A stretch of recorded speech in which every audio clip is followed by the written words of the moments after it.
I'm back and I'm exploring the elements of the offence in an attempt to inform myself about a case.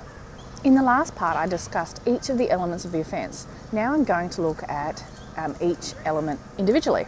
The case I'm following involves a charge of aggravated animal cruelty. Why am I doing this exercise? It's because I intend to follow the case all the way to the end. After I read the stories about the first court mention in February, I had a lot of questions about the case. The defendant, Kevin, not his real name, pled not guilty, and a hearing has been set for September 2024 at Raymond Terrace Local Court. Reading the stories, I was struggling to understand how some of the content related to the elements of the offence. Well, we are non-parties to the proceedings. I don't know the finer details, and we're not experienced solicitors like the ones that are involved in the case. Right?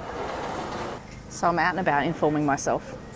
In this part, I'm going to discuss the scene of the offence. Disclaimer, I won't be making a judgment or speculating on outcomes. This is just collecting information to help me follow the case. So I'm wondering if the venue where it happened is relevant to the elements of the offence. Now, I'm not at that venue, but I'm clearly at some sort of agricultural venue, aren't we? See, the arrangements here are a little bit different to a zoo, but we'll make it work, eh? Yum, yum. Breakfast. The incident occurred in a private property at a wildlife park in Port Stephens. I'm not going to name the wildlife park. People pay a fee to enter the venue, where people, including kids, can have a range of interactions with animals. This arrangement is common in zoos and wildlife parks. What I mean is a person might be able to get up close and personal with animals, or semi-close and personal, where there's usually a barrier. So you're interacting, but you're not in the actual enclosure. The animals have a bit of a choice of whether they want to interact with you or not.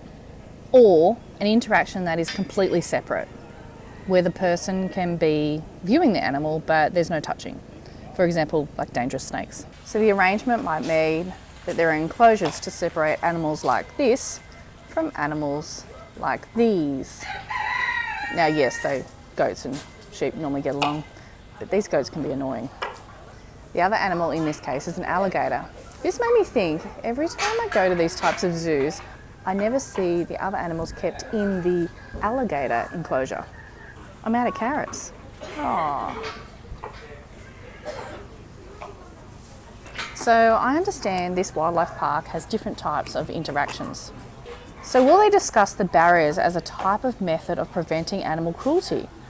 Not mixing some animals to prevent animals being killed by other animals in an unreasonable, unnecessary and unjustifiable way. So the design of the venue may be relevant. The elements of the offence is about an act.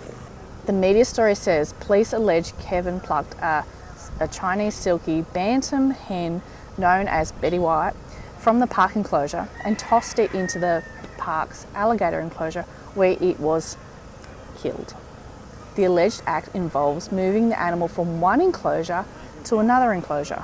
The enclosure that the chicken was taken to has barriers, and the human visitors are restricted from that particular enclosure as well.